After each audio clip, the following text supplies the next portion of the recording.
Assalamualaikum warahmatullahi wabarakatuh. Selamat datang di channel YouTube Borin Vlog. Di kesempatan ini saya ingin bercerita tentang kisah legenda dari Gorontalo yang berjudul atau tentang Danau Limboto. Bagaimana kisah legenda Danau Limboto ini? Silahkan disimak kisahnya berikut ini. Dahulu kala, Limboto merupakan daerah dengan hamparan laut yang sangat luas. Di tengahnya terdapat dua buah gunung yang tinggi, yaitu Gunung Baliohuto dan Gunung Tilongkabila. Gunung-gunung tersebut digunakan oleh masyarakat sebagai petunjuk arah yang akan memasuki Gorontalo melalui jalur laut. Gunung Baliohuto menunjukkan arah barat dan Gunung Tilongkabila menunjukkan ke arah timur. Suatu ketika, air laut makin lama makin surut dan berubah menjadi daratan. Tidak berapa lama kemudian, daratan tersebut berubah menjadi hamparan hutan yang luas. Di beberapa tempat masih terdapat genangan air laut dan di beberapa tempat lainnya terdapat sejumlah mata air tawar. Salah satu air tawarnya ada yang jernih dan sejuk. Mata air tersebut bernama mata air Tupalo yang berada di tengah-tengah hutan dan jarang dijamah oleh manusia. Mata air ini sering digunakan oleh 7 bidadari kayangan untuk mandi. Suatu hari, saat 7 bidadari tengah asik mandi di sekitar mata air Tupalo sambil bersenda gurau, seorang pemuda tampan bernama Jilomuto yang merupakan penduduk kayangan menjelma menjadi manusia melewati tempat tersebut. Jilomuto memperhatikan ke-7 bidadari yang sedang mandi tanpa berkedip sedikit pun.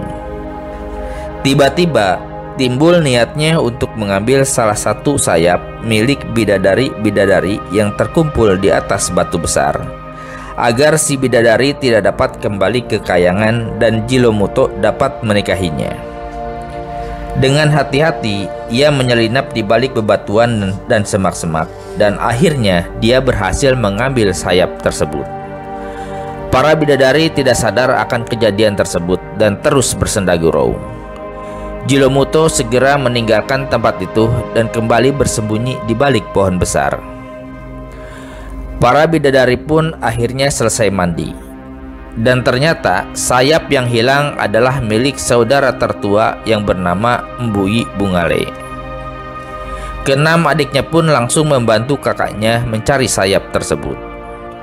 Karena hari mulai gelap dan sayap tidak juga diketemukan, mereka meninggalkan sang kakak di dekat mata air Tupalo. "Kakak, kami pergi dulu ya. Kakak hati-hati di sini," si bungsu mengingatkan. "Jangan tinggalkan kakak, wahai adik-adikku," pinta sang kakak. Permohonan kakaknya tidak bisa dipenuhi oleh adik-adiknya karena mereka sudah terlalu lama di bumi. Akhirnya, Mbui pun seorang diri di sekitar mata air Tupalo. Hatinya sangat sedih tidak bisa kembali ke kayangan.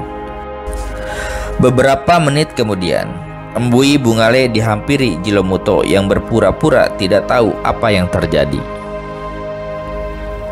"Ada apa, wahai bidadari? Mengapa kamu bersedih?" tanya Jilomuto seakan-akan tidak tahu apapun. "Saya tidak bisa pulang, Bang. Sayap saya hilang ketika mandi," jawab sang bidadari sedih. Kesempatan pun datang untuk Jilomuto. Ia mengajak sang bidadari cantik untuk menikah. Mbui Bungale pun menyetujuinya. Setelah menikah, mereka tinggal di bumi dan mencari tanah untuk melakukan kegiatan bercocok tanam. Mereka menemukan bukit yang sesuai untuk bercocok tanam di dekat mata air Tupalo. Mereka menamai bukit itu Hantu Lotiopo atau Bukit Kapas. Suatu hari sang bidadari mendapat kiriman dari kayangan Bimelula. Bimelula adalah sebuah mustika yang ukurannya menyerupai telur itik. Bimelula disimpan di dekat mata air Tupalo dan ditutup oleh sebuah tolu atau tudung. Beberapa hari kemudian, ada 4 orang pelancong sakti melewati mata air Tupalo Karena haus, mereka singgah untuk minum mata air tersebut. Ketika sedang minum, salah satu pelancong melihat sebuah tudung. "Hai kawan-kawan, lihatlah. Bukankah itu seperti sebuah tudung?" tanya salah satu pelancong penasaran. "Benar sekali, itu adalah tudung," jawab salah seorang temannya. Karena diliputi rasa penasaran, akhirnya keempat pelancong itu mendekat dan ingin melihat apa isi di dalam tudung tersebut. Ketika mereka mulai mendekat dan menyentuh tudung itu, tiba-tiba datang badai disertai hujan yang sangat lebat. Mereka pun akhirnya mencari sebuah pohon besar untuk berteduh. Tidak berapa lama kemudian, hujan pun berhenti. Mereka kembali mendekati tudung tersebut.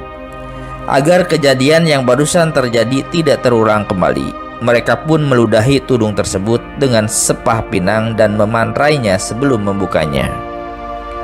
Badai dan hujan pun tidak datang kembali. Segera mereka membuka tudung tersebut. Takjublah ketika melihat isi di dalam tudung tersebut. "Oh, bukankah itu Bu Melola, mustika dari kayangan?" Mereka pun saling berpandangan takjub dan ingin memiliki mustika tersebut.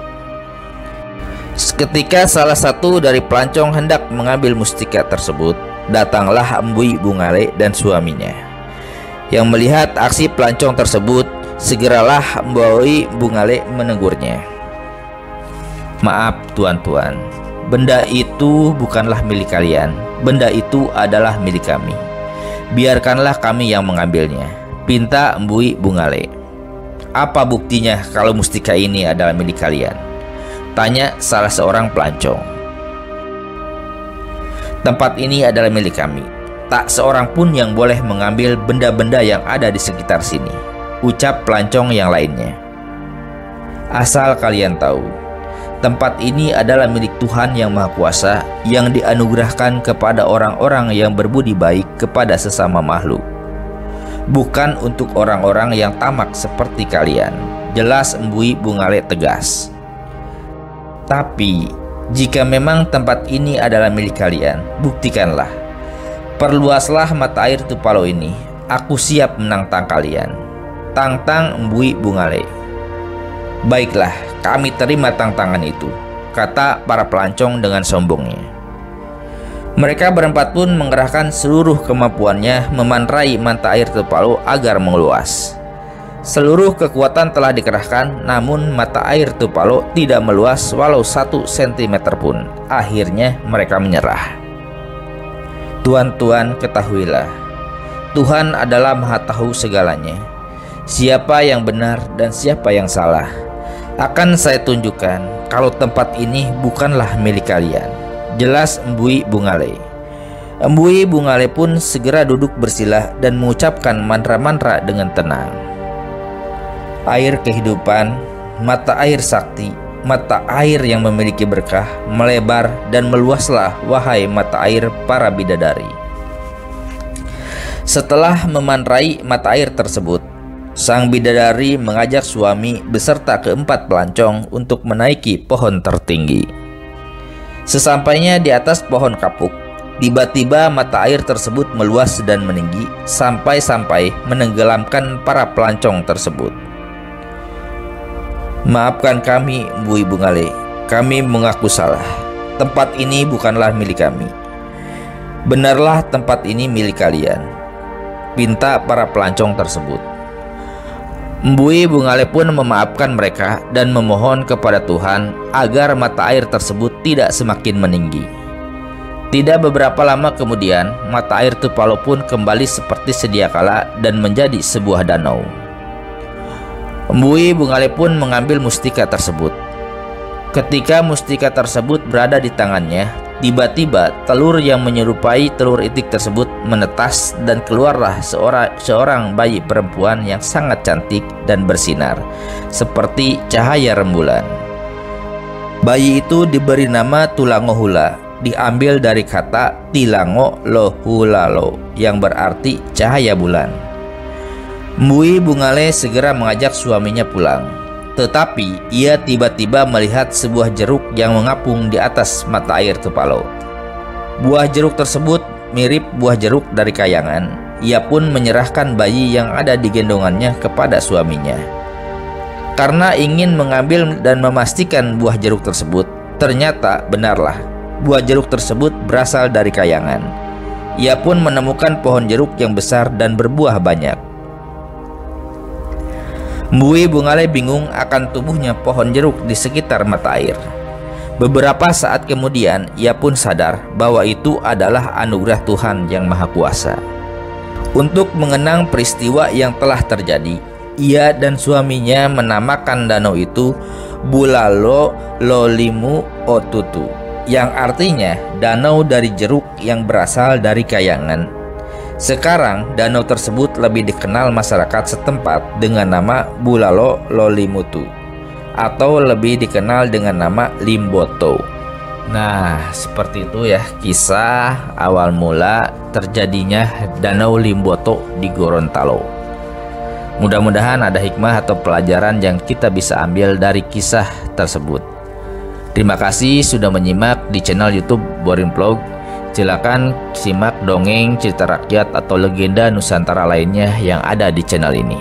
Terima kasih atas perhatiannya. Assalamualaikum warahmatullahi wabarakatuh.